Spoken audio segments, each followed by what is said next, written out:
누가복음 11장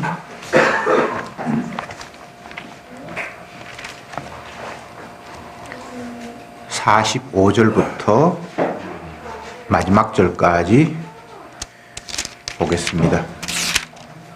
45절에 한 율법사가 예수께 대답하여 가로되 선생님 이렇게 말씀하시니 우리까지 모독하십니다.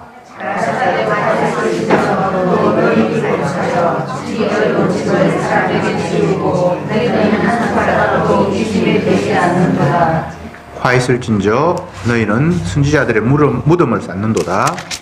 저희를 죽인 자도 너희 조상들이로다.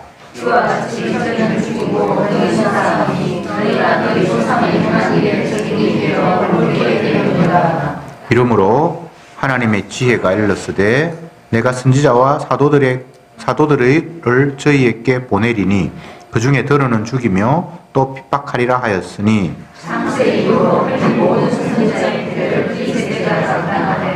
곧 아벨의 피부터 제단과 성전 사이에서 죽임을 당한 사가랴의 피까지 하리라. 내가 너희에게 이르노니 과연 이 세대가 담당하리라. 너희가 지식의 열쇠를 가져가고 너희를 들어가지 않고 또 들어가고자 하는 자도 막았느니라 하시니라. 거기서 나오실 때에 서기관과 바리새인들이 맹렬히 달라붙어 여러 가지 일로 힐문하고 그 일에서 나오는 것을 잡고자 하려고 보여주기라. 아멘. 지난주와 연결되어서 본문을 이해하시면 됩니다. 한 서기관이 예수님을 점심 식사에 초대를 했고 초대받아간 예수님께서 그곳에서 분란을 일으킵니다. 유대인의 규례에 따르면 음식을 먹기 전에 반드시 손을 씻고 음식을 먹어야 하는데 예수님은 손도 씻지 않고 음식을 먹었습니다. 그러니까 그들이 속으로 생각하기를 아니 이 사람이 하나님의 아들이라고 하면서 기본적인 율법마저도 지키지 못하느냐라고 속으로 생각했죠. 그들은 원래 율법에는 음식 먹기 전에 손을 씻고 먹는다는 건 없습니다.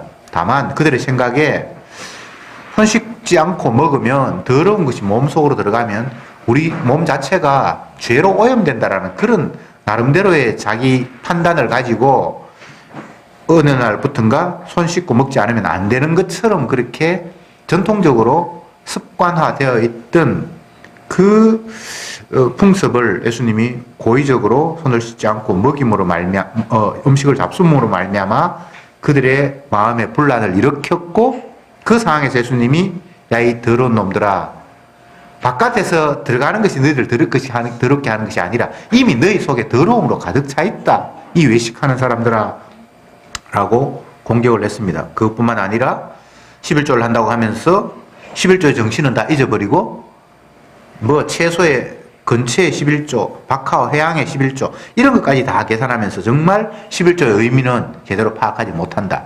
그리고 너희들의 모습은 마치 평토장한 무덤 같다. 평토장은 봉분이 없습니다. 평평하니까 그게 잘 무덤인지도 알지 못해서 사람들이 그 속에는 썩은 시체가 있지만 그것도 모르고 그냥 길인 줄 알고 아무것도 모르고 지나가는 것처럼 사람들이 너희를 그렇게 대하고 있다. 너희들 속에는 엄청나게 더러운데 아무것도 없는 것처럼 너희들을 대하고 있다. 이런 이야기를 예수님이 하셨습니다.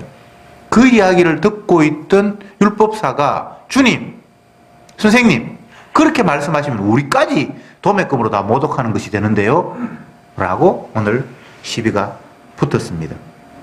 예수님의 어떤 이야기 가운데서 율법사가 그렇게 말씀하시면 우리까지도 모독하시는 겁니까? 라고 정확하게 모르겠습니다. 어떤 내용에서 자기들이 걸렸는지. 그렇지만 이 율법사는 대단히 교만한 태도로 예수님을 향해서 항변을 합니다. 쉽게 이야기하면 바리새인들 모독하는 까지 좋은데 우리까지 모독하면 안 되죠. 이 말이에요. 우월의식을 가지고 있죠. 우리는 율법을 가르치고 백성들에게 기준을 제시하는 사람인데 율법을 제시하고 기준을 이야기하는 우리를 모독해버리면 이 나라의 질서가 어떻게 되겠습니까? 백성마저도 우리를 가볍게 볼 것이고 율법에 대해서 그들이 어떻게 이해하겠습니까? 라는 이런 이야기입니다. 오늘날 정치인들이 자기가 불리한 판단을 판사가 내려서 정치인들이 구속이 되거나 하면 막 판사들을 욕하고 하잖아요. 정치에 휘둘렸다고. 그러면 반대편에서 그러면 판사들을 욕하면 이 나라 법 전체가 다 어떻게 되겠냐라고 하는 이야기와 똑같은 거예요. 어쨌든 율법사는 이 유대인 사회가 최소한 질서 있게 지탱되어 가는 근본적인 바탕에 우리의 율법 해석과 기준이 있는데, 선생님, 예수님, 당신이 율법사인 우리의 권위마저 짓밟아버리고 무시해버린다면 이 나라에 율법 지키는 사람이 누가 있겠습니까? 당신 너무 지금 과했어 라는 식으로 예수님께 항변을 했습니다. 그럴 때 예수님께서 서기관 바리새인들에게 똑같이 말한 그 투로 화 있을진저 라고 하면서 한마디 한마디 말씀을 하셨는데, 그 가운데 첫 번째는 너희들이 율법을 가르친다고 하면서 그 율법의 무거운 짐을 백성들에게 다 지우고 너희들은 그 짐을 한 손가락도 도와주지 않는다 라고 먼저 입을 뗐습니다.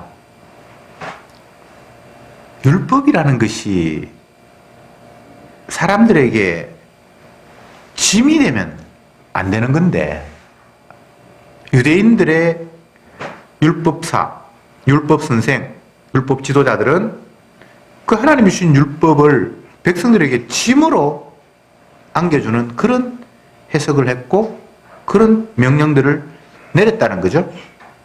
안식일 지켜야 된다, 11조 해야 된다, 뭐 구제해야 된다, 이웃 사랑해야 된다, 모든 율법들이 백성들에게 어마어마하게 무거운 어깨에 짐으로 작용하도록 너희들이 율법을 가르쳤다.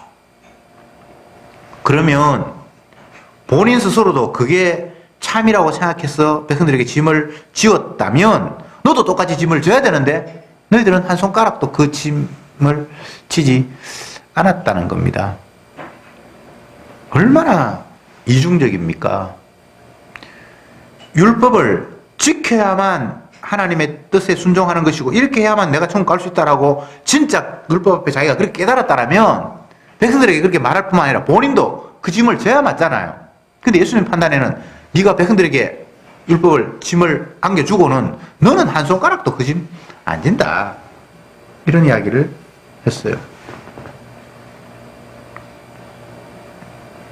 오늘날 이스라엘에 살고 있는 유대인들이 똑같이 이 짓 하고 있어요.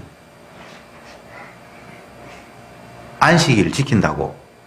안식일은 구약 때부터 있었던 계명이니까 안식일을 지키지 않으면 죽이라고 했으니까 그들은 안식일을 너무 소중하게 생각해요. 그런데 막상 안식일이 되면 자기들은 안식일을 지킨다고 하면서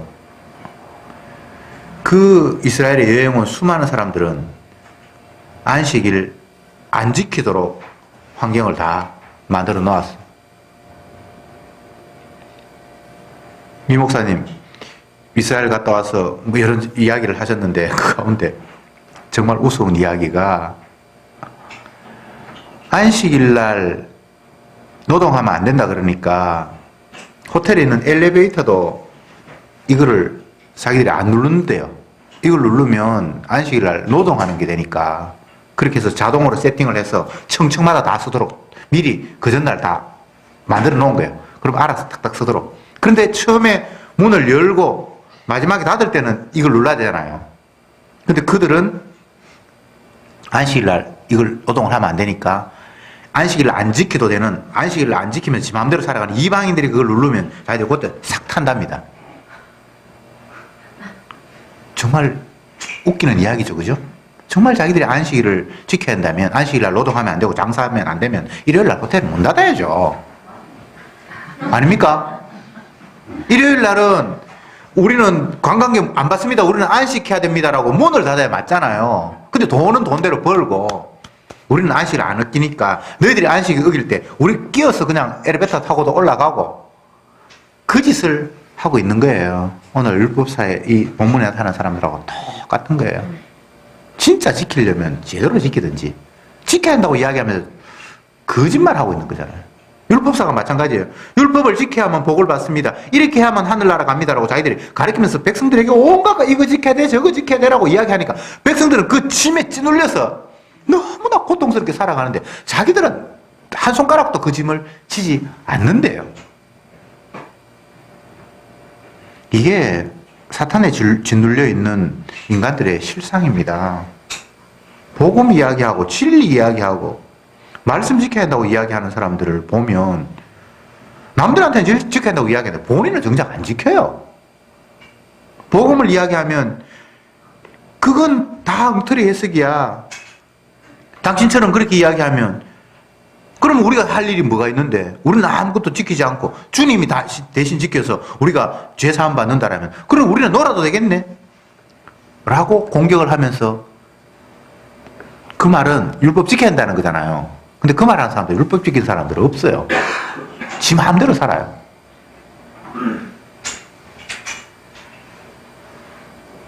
한 걸음 더 나아가서 예수님이 또 율법사에게 지적하시기를 너희들은 선지자들이 조상들에 의해서 억울하게 죽임을 당하고 했는데 그 무덤 이쁘게 단장하는 일을 너희들이 담당하고 있다. 그것도 얼마나 이중성입니까? 선지자가 복음을 전했는데 그 조상들은 그 복음이 듣기 싫어서 자기 나라 망한다 그러고 이렇게 제사 드렸다가는 이거 우상 제물한테 제사 드린 거하고 똑같다 그러고 선지자들이 그런 이야기를 하니까 그 조상들이 그 선지자를 죽였잖아요. 그랬는데 세월이 지나서는 종교 지도자들이니까 율법사니까 그 무덤을 예쁘게 단장을 하고 그 짓을 한다는 거예요. 쉽게 이야기하면 여론에 묻어서 그냥 가는 거예요. 남들이 다 그게 좋다 그러니까 에이 뭐 꾸미주고 하는 거예요. 지금 이스라엘 사람들이 예수님을 잡아 죽인 후손들인데 예수님은 하나님의 아들이 아니라고 하나님의 이름을 모욕하는 사람이라고 잡아 죽였는데 그 예수님 때문에 지금 장사하면서 잘 살고 있어요. 뭐 얘기는 예수님의 무덤이고 예수님이 대신 말해서 기도했다고 했는 동산이고 수천 년 전에 그게 다 있는지 없는지도 사실은 모르는데 오만 거 다 만들어 놓고 돈벌이 하고 있어요. 이게 마귀에 사로잡힌 인간들의 실상입니다. 너무 말이 안 되잖아요. 선지자가 예를 들어서 오늘 본문에서는 아벨부터 사가랴에게 피를 흘린 그 모든 죄를 주님께서 묻겠다 그러는데 우리가 잘 아는 대로 아벨은 인류 최초로 죽임 당했잖아요. 주님이 자기 제사를 기쁘게 받았다는 이유로 제사 받지 않은 형이 동생을 죽였잖아요. 그게 하나님의 뜻을 어긴 첫 번째 살인이죠. 그 이후에 나중에 뭐 사가랴는 아하스 왕에게 직언을 하다가 결국은 그 신하들에 의해서 죽임을 당했는데 어쨌든 복음 때문에 진리 때문에 수많은 사람들이 진리를 거부하는 세력에 의해서 죽임을 당하고 이 땅에 억울한 피가 흘렀는데 그러면 그 억울한 피를 흘린 사람들의 무덤을 또 가꾼다는 그것도 웃기는 이야기잖아요. 끝까지 무시해야 되는데 이 율법사는 선자들의 무덤을 자기들이 책임지고 다듬고 그 짓을 하고 있다는 거죠. 그러면서 마지막으로 주님께서 하신 말씀이 너희들이 진리의 열쇠를 가지고 가서 너희들도 진리 안으로 들어가지 않고 백성들도 못 가도록 막는 그 엄청난 일을 너희들이 하고 있다. 사실 율법에는 복음이 스며들어 있어요. 피 흘림의 의미, 죄 사함의 의미, 죄인이 죄로부터 어떻게 의롭게 되는가라는 의미가 율법 안에 다 담겨 있어요. 그게 진리의 열쇠를 가지고 있는 거잖아요.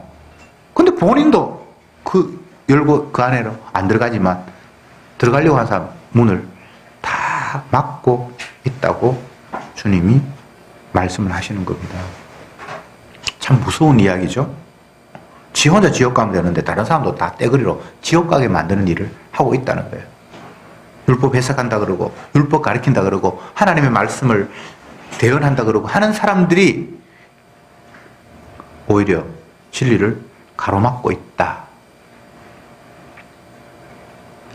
오늘날도 마찬가지입니다. 복음 전한다고 하고 설교한다고 하고 하나님의 말씀을 가르친다고 하는 수많은 사람들이 예수님의 보혈의 피의 의미를 전하기보다는 자기가 알고 있는 이론대로 하면 천국 갈 수 있는 문이 열린다고 거짓말하고 있는 거예요. 그러니까 지도 못 들어가고 남들도 못 들어가게 만들고. 여러분, 율법은 짐을 지우는 게 아닙니다. 우리가 어찌할 수 없는 죄인이라는 사실을 확인시키는 겁니다.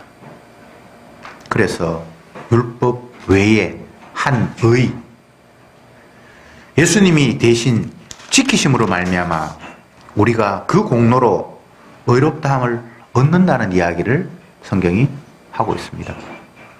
절대 짐이 아니에요. 예수님이 이 땅에 오셔서 하신 말씀 가운데 수고하고 무거운 짐진 자들아 다 내게로 오라. 내가 너희를 쉬게 하리라. 이렇게 말씀하셨어요. 예수님이 오시기 전 수많은 사람들이 율법을 가지고 해석하고 이해하고 가르쳤는데 그 모두는 백성들에게 짐을 지우는 일 외에는 없었어요. 율법 가지고 계속 사람들에게 어깨에 잔뜩 짐을 얹어 놓는 식으로 해석했고 가르쳤어요. 그런데 예수님이 땅에 오셔서 하신 말씀이 그 율법에 무거운 짐진 자들아 내게로 오라. 내가 너희를 그 짐에서 다 해방시키겠다 라고 말씀하셨습니다. 그런 오늘 이 시대에도 여전히 율법이 짐이 되어서 사람들을 짓눌러 있고 그걸 가지고 사람들을 마치 개 목줄 쥐고 흔들듯이 백성들을 지 마음대로 끌고 가고 금전을 착취하고 노동력을 착취하고 그렇게 움직여가는 것이 오늘날 기독교의 양태이기도 합니다. 주님은 그렇게 말씀하지 않았는데 그 무거운 짐 내가 다 벗겨줄게. 이제 너희들이 짐이 아니야 라고 말씀을 하셨는데 지금도 여전히 하나님의 말씀이 짐이 되어 있는 이 답답한 환경, 이 세상 도대체 이걸 어떻게 해야 되겠습니까? 여러분 다시 말씀드립니다. 주님의 말씀은 짐이 아닙니다. 그리고 예수님이 이 땅에 오셔서 그 짐을 다 벗겨 주셨다고 선언을 하셨습니다. 그런데 왜 아직 우리는 하나님의 말씀이 우리에게 짐이 되고 있습니까? 누구에게 짐을 지우는 것도 말이 안 되고 자기가 그걸 해석하면서 짐을 지는 것도 말이 안 되고 진리가 너희를 자유케 하리라. 그 진리는 예수님께서 네 짐 담당할게, 네 죄 내가 업고 갈게 라고 이미 십자가에서 다 해결하셨습니다. 그리스도께서 우리를 위하여 저주를 받은 바 되사. 예수님이 우리를 위해서 십자가에서 저주를 받아서 이제는 그 율법의 저주에서 우리를 해방하셨다고 이미 선언하셨는데 왜 이미 해방된 자가 짐을 지려고 하고 있느냐 말이죠. 마귀가 계속해서 복음의 강체를 가려서 구원 얻을 백성들이 구원에 나아가지 못하도록 안간힘을 쓰고 있어요. 그 마귀를 탓할 수 없어요. 마귀는 기계처럼 그 일, 복음의 광채를 가리는 일을 위해서 그냥 작동할 뿐이에요. 그걸 성도는 캐치해야 돼요. 마귀를 우리가 어떻게 할 수 없어요. 탓할 이유도 없고 그냥 기계니까 그 일을 하는 기계가 있다고 늘 경계하면서 우리는 살아야 돼요. 아, 이게 또 복음의 광채를 가리는 일이구나. 또 이런 일이 벌어짐으로 말미암아 주님의 십자가의 공로를 훼손하고 잊어버리게끔 지금 또 마귀가 작동하고 있구나라고 순간순간 깨달아야 돼요. 그래야만 그 앞 구절에서 이야기했던 밝히 눈을 뜨고 모든 걸 봄으로 말미암아 온몸이 깨끗하여 지리라는 말씀과 연결이 돼요. 세상에는 별별 일들이 다 일어나고 있는데 그 많은 일들을 제대로 분석하면 두 사건이 계속해서 벌어지고 있어요. 여자의 후손과 뱀의 후손의 충돌. 이걸 조금 더 설명을 쉽게 하면 예수님은 자기의 주되심을 드러내는 사건을 일으키고 있고 마귀는 복음의 강체를 가리는 사건을 일으키고 있고 이 두 사건 말고는 이 세상에 다른 사건은 없어요. 그런데 우리는 세상에 일어나는 많은 일들을 주님의 주되심을 드러내는 사건 또 아니면 복음의 강체를 가리는 사건으로 받아들이지 않고 저건 내 재산에 손해가 나지 않을까? 아, 저 일은 내한테 통장에 좀 도움이 되겠는데 이런 식으로 사태를 파악해요. 그게 마귀의 또 장난이에요. 마귀는 이마에 뿔이 나서 흉측한 모습을 하고 우리에게 다가오는 게 아니에요. 복음을 가지고 우리를 흔들고 성도라는 이름으로 우리에게 다가와서 십자가 아닌 다른 것들을 슬쩍 흘리면서 우리를 흐리게 만들어요. 그럴 때 성도는 이 사건이 나의 유불리가 아니라 복음의 강체를 가리느냐 주님의 주되심을 드러내냐는 사건으로 해석을 해야 돼요. 우리에게 손해가 난다, 이익이 난다. 이건 애초에 하나님의 의도에서 없는 이야기예요. 피조물에게 이익이나 손해라는 개념이 그건 마귀가 주는 개념이지 하나님이 심어준 개념이 아니에요.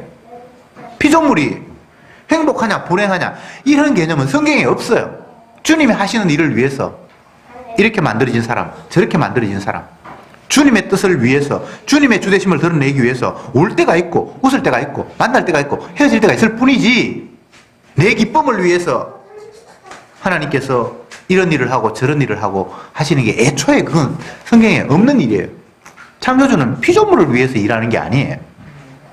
창조주의 자기 영광을 위해서 피조물이 존재했고 이 백성은 나의 영광을 위해서 내가 손수 지었느니라 라고 말씀하신 분이 우리가 믿는 하나님입니다.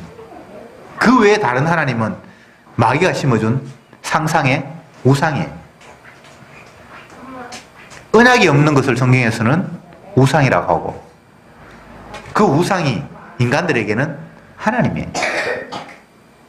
그러나 진짜 언약이 있는 하나님은 자기 영광을 위해서 모든 것들을 다 부리시는 분이지 피조물을 위해서 창조주가 뭘 하는 게 없어요. 그건 인간이 지어낸 상상의 신, 그 우상이에요.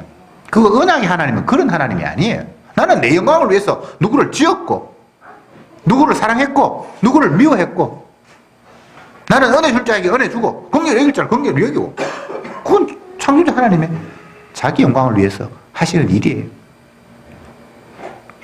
그런데 마귀는 우리에게 슬쩍 하나님을 언약의 하나님이 아닌 비언약의 하나님으로 바꾸죠.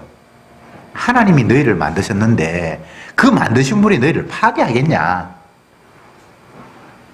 그렇게 살짝 바꿔요. 그게 오늘날 인간들의 철학이고 학문이고 과학이 되었어요. 신이 있다면 그 신이 모든 걸 만들었을 것이고 나를 만들었을 것인데 만든 분이 나에게 저주를 한다? 이거는 있을 수 없어. 만약 우리에게 피조물이 나에게 어려움이 왔다면 그건 내가 뭔가 크게 잘못한 일이 있으니까 하나님께서 잠깐 화를 내시는 거니까 그 분노만 우리가 해소하면 다시 너에게 행복이 올 거야. 이게 종교 의식이잖아요. 제사를 드리고 제물을 바치고 신의 분노를 잠재우겠다는 방법이거든요. 근데 주님은 우리의 제사 안 받아요. 제사 드려서 하나님의 마음을 누그럽게 게 아니에요. 주님은 처음부터 자기 약속이 있어요. 그 약속을 믿는 자는 하나님께 영광이 되고 안 믿으면 마귀 새끼죠. 뭘 해서 하나님이 기뻐하시는 방법이 성경에는 없어요. 왜 그렇습니까? 하나님은 죄인인 피조물하고 상대할 만한 그런 분이 아니에요. 그래서 우리가 더러운 우리가 내 수준에 맞게 하나님 받으세요라고 이거 잡수세요라고 했을 때 받을 수 없는 분이에요. 구조적으로. 그래서 중간에 예수님을 중보자로 내세우시고 아버지의 마음을 너무나 잘 아는 예수님 아들이 백성을 대신해서 아버지에게 온전한 제사를 드렸잖아요. 그게 백성의 죄를 대신한 그 백성의 죄를 다 그가 업고 안고 담당해서 저주를 받는 그 모습으로 아버지를 기쁘시게 했잖아요. 이거 외에 하나님이 기뻐하시는 게 없어요. 여러분들이 재산 다 갖다 바친다고 해서 하나님이 기뻐하시는 분 아니에요. 하나님의 달러를 좋아하시겠습니까? 원화를 좋아하시겠습니까? 엔화를 좋아하시겠습니까? 여러분 5,000원짜리 우리에게는 5만원짜리 우리에게는 귀한데 하나님은 지폐를 좋아하실 이유가 없어요. 그게 다 마귀가 심어준 거예요. 내가 좋은 거 하나님도 좋아하지 않겠냐라고 마귀가 자꾸 심어주니까 그걸 가지고 하나님 앞에 접근하려고 하는 거예요. 주님 말씀하시기를 내 생각은 너희 생각과 다르며 내 길은 너희 길과 달랐어. 이사야에 이렇게 얘기하겠습니다. 제발 네 생각 그거 가지고 나를 좀 이해하려고 하지 마라. 너는 그게 좋을지 모르지만 나는 네가 좋아하는 거 하나도 좋아하지 않아. 근본적으로 나는 네 생각과 달라. 창조주와 피조물이 어떻게 같을 수가 있겠습니까? 여러분, 종교는 인간을 위함입니다. 유명한 철학자가 이런 표현을 썼어요. 인간은 사는 게 무섭고 두려워서 공동체 사회를 만들었고 죽는 게 두려워서 종교를 만들었대요. 잘 표현한 것 같아요. 왜 모여 삽니까? 혼자 사니까 너무 불안한 거예요. 그래서 공동체를 만들었어요. 오늘날 부족, 국가 모이니까 조금 더 힘이 되고 나를 지켜줄 수 있으니까 그렇게 해서 모여서 사는 거예요. 종교가 왜 있는데요? 죽는 게 두려우니까. 어떻게 제사 의식을 만들고 인간 가운데 대표자 제사장을 세우고 특별한 장소, 성전을 따로 여기는 특별한 곳입니다. 여기는 복받는 곳입니다. 울산에는 어느 장소가 명소인지 모르겠는데 요 가까운 데 대구에 가면 팔공산에 그 갓바위라고 혹시 여러분 가보셨습니까? 그러니까 명소가 돼서 찾는 이가 많아요. 계단을 가파르게 올라가야 되는데 70대 80대 된 노인이 걸음도 제대로 못 걸으면서 그게 용한 곳이라고 그곳에 가면 신이 자기 뜻을 들어준다고 쩔룩거리면서 그 계단을 올라가요. 그게 성소니까. 거기에 가면 신이 자기의 소원을 들어준다고 생각하니까. 집집마다 또 성소가 다 있어요. 옛날에는 장독대가 성소가 되어서 장독대 앞에서 두 손을 비비고 하늘을 향해서 복을 빌었죠. 여러분, 이 땅에는 거룩한 곳이 없습니다. 그리고 특별한 사람이 없습니다. 다 생명나무로부터 추방되어서 죽은 생명으로 주님께서 규정하셨습니다. 의인은 없나니 하나도 없으며 하나님을 아는 자 죄를 깨닫는 자 아무도 없다. 너희는 생각하는 것이 어려서부터 악하고 네 속에는 악한 것으로 가득 채워져 있다. 그러므로 멸망이 너희들에게는 합당하다. 이게 율법인데 이게 무거운 짐을 지우는 겁니까? 아니에요. 내가 할 수 있는 것이 아무것도 없는 완전한 좌절 상태를 선언하는 거예요. 율법을 가지고 해야 되겠다라고 생각하는 사람들은 애초부터 출발부터 지금 해석이 잘못됐어요. 율법 앞에는 좌절이에요. 네 이웃을 네 몸과 같이 사랑하라. 주를 사랑하되 네 자식이나 남편이나 아들보다 더 사랑해야 된다. 이 말은 좌절이잖아요. 그걸 어떻게 짐이라고 간주하는 그 자체가 지금 출발부터 뭐가 잘못, 그게 어떻게 짐이에요? 불가능이지. 좌절이지. 이웃을 몸과 같이 사랑해요? 원수를 사랑해요? 어떻게 그게 가능한 일입니까? 만약에 여러분 스스로가 나는 원수를 사랑했다라고 해석이 되어진다면 그 사람은 원수 아니에요. 원수는 죽을 때까지 치가 갈렸어요. 잊을 수 없는 사람이 원수인데 그를 사랑을 한다? 그건 우리에게는 있을 수 없는 이야기예요. 다시 말씀드립니다. 율법은 우리에게 짐이 아니라 전적으로 불가능하다는 사실을 확정하는 거예요.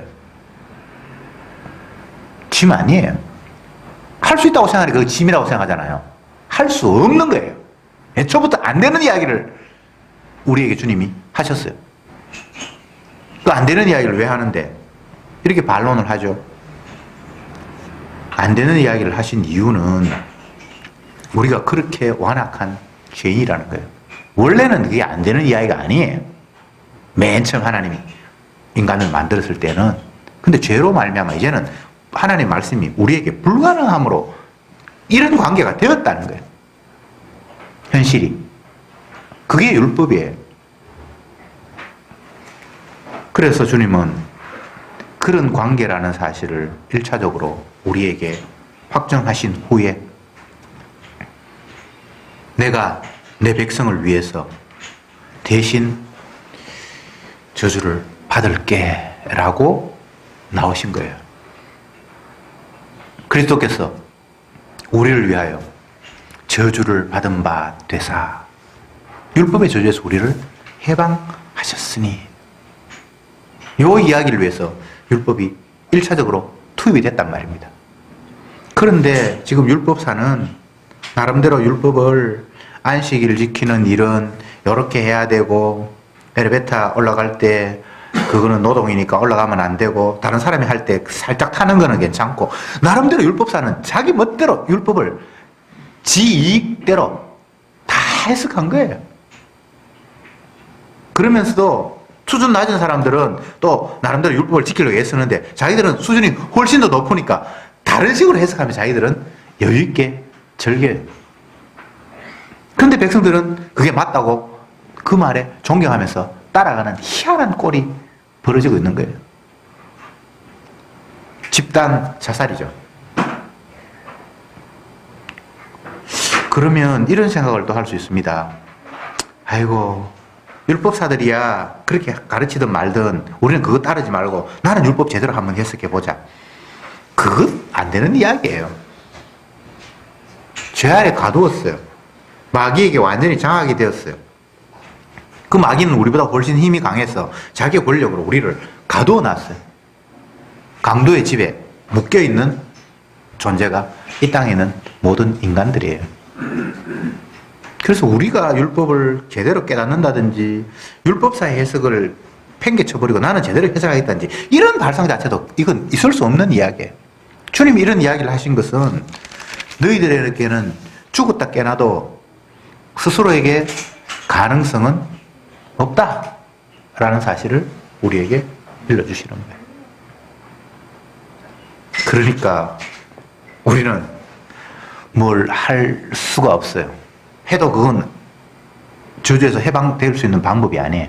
여전히 죄 가운데 뒹굴뿐이에요. 그렇게 해놓고 예수님께서 십자가에서 내가 너의 죄를 위해서 대신 저주받을게 라고 뛰어드신 거예요. 이 사태가 벌어지니까 이제 새로운 양상이 펼쳐졌어요. 피로 씻음 받아야 할 주님의 백성은 완전한 죄에서의 해방, 그분이 대신 저주받았으니까 이제는 내가 율법의 저주로부터 벗어났구나라는 감사가 나오고, 주님의 택한 백성이 아닌 사람들은 여전히 저주의 문제를 스스로 극복하기 위해서 또 다른 짐을 자기 어깨에 메면서 살아가는 양상. 이게 오늘 이 세상에서 펼쳐지는 인간들의 두 종류의 삶입니다. 우리가 뭐가 하고 말고 없어요.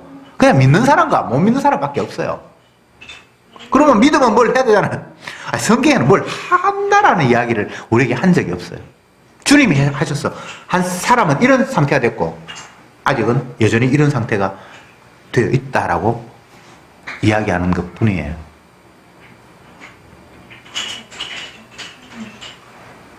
죄 씻음 받지 못한 사람에게는 더 이상 마귀가 말씀을 가지고 유혹할 이유도 없어요. 그냥 계속 지는 짐을 지어서 자기의 노력으로 저주를 해방받으려고, 자기에게 불운이 오고 원치 않은 일이 닥쳤을 때 무엇 때문에 나에게 이런 일이 닥쳤지? 지난번에 내가 남들하고 거래하면서 속였구나. 그래서 그 문제를 스스로 해결하려고 자기 나름대로 발버둥치는 그 일을 쭉 할 거예요. 종교적인 심성으로. 죽음이 두려워서 종교를 만들어내고, 자기의 고통이 두려워서 그 고통을 해소할 방법들을 스스로 머리에 궁리하면서 계속 만들어내면서 평생을 살아갈 거예요. 그렇게 하면 조금 마음이 위로가 되기도 하고, 때로는 뭔가 진짜 저주가 풀린 것 같기도 하고, 그 착각 속에 끌려가다가 결국은 지옥으로 흘러갈 거예요. 그러나 한쪽에는 계속해서 주님의 용서의 의미가 날아와서 내 꼬라지가 천번 만번 저주받아야 할 삶을 내가 여전히 살고 있는데 주님의 십자가가 나의 죄를, 나의 저주를 깨끗하게 씻었다고, 그 은혜의 사실을 내게 오늘도 전해주시는구나 라는 기쁨과 감사와 찬양이 문득문득 우리에게 다가오는 거죠. 그러면 또 마귀는 감사하고 있는 우리를 향해서 네가 은혜 받았으니까, 네가 구원 받았으니까 이제 똑바로 살아야지, 또 다른 율법의 짐으로 우리에게 유혹해와요.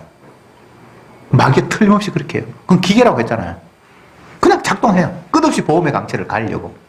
그러면 성도는 그 마귀의 정체를 파악하게 되면, 이 어리석은 종아, 내가 어떤 일을 해도 주님이 기뻐하실 일을 나는 할 수 없어. 나는 대신 저주받으신 주님의 그 보혈의 피를 바라볼 뿐이야 라고 복음의 광채를 가리려고 하는 사탄을 막는 것, 그게 성도의 신앙생활이에요. 뭘 우리가 하면 하나님이 내 어려움을 들어주셔서 편안한 길로 주시겠습니까? 그런 거 없어요. 어려움이 없다는 이야기가 아니에요.